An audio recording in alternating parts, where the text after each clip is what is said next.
La neumología es la reina de las subespecialidades de la medicina interna. Es una especialidad que mantiene el enfoque clínico tradicional de un médico, que le presta valor al examen físico, que escucha al paciente, que le da gran importancia a los antecedentes, a la revisión de todos los sistemas corporales del paciente. Por eso, sigue siendo la especialidad que se relaciona con el fonendoscopio. El fonendoscopio, que caracteriza al médico, ha sido relativamente abandonado por la mayoría de las especialidades. Pero los neumólogos le damos un valor sin igual. Un examen físico sin fonendoscopio no es examen físico. Muchos de nuestros diagnósticos dependen de una perfecta auscultación, escucha del pulmón. Entonces, la neumología se caracteriza por ser clínica, por ser cercana al paciente.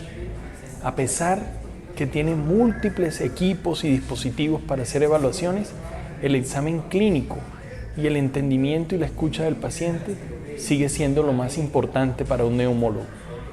Otra área del conocimiento de la neumología es el cuidado intensivo. Los neumólogos tenemos la posibilidad de trabajar dentro de una UCI con intervencionismo pulmonar, entrando con un broncoscopio, lavando el pulmón, pero también tenemos otra área de conocimiento que nos diferencia de los demás subespecialistas y es el conocimiento de la fisiología pulmonar.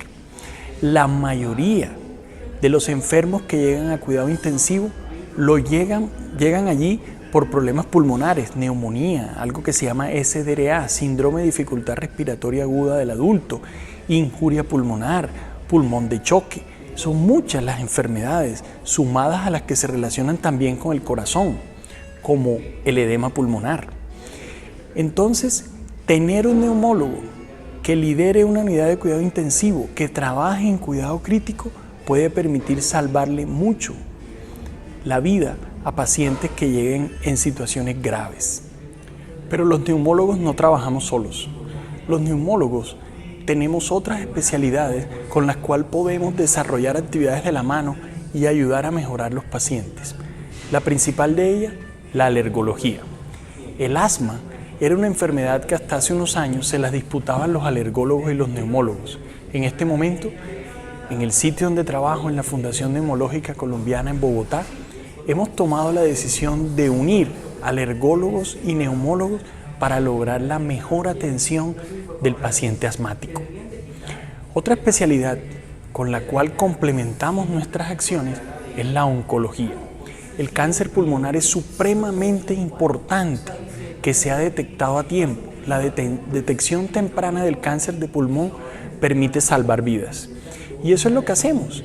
Y lo relacionamos con los oncólogos para poder dar la terapéutica perfecta que ayude mejor a los pacientes. Por otro lado, trabajar con un otorrino que te ayude a revisar la parte alta de la vía aérea complementa la medicina pulmonar de un modo adecuado. Pero además, nosotros en las enfermedades del sueño evaluamos pacientes con trastornos respiratorios del sueño, pero los neurólogos nos complementan muy bien porque evalúan los trastornos del sueño no respiratorios, las parasomnias, las catalepsias. Son enfermedades, el mismo insomnio, que el neurólogo puede manejar de forma complementaria con el neumólogo. Igualmente, deportólogos, rehabilitadores son otros especialistas que nos ayudan a darle una mirada integral a la neumología. Pero te he hablado en todo momento de la neumología de adultos. Hay un área de la neumología que es la neumología pediátrica.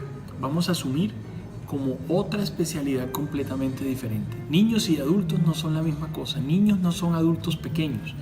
Entonces, en todo lo que te he comentado no está incluida la neumología pediátrica.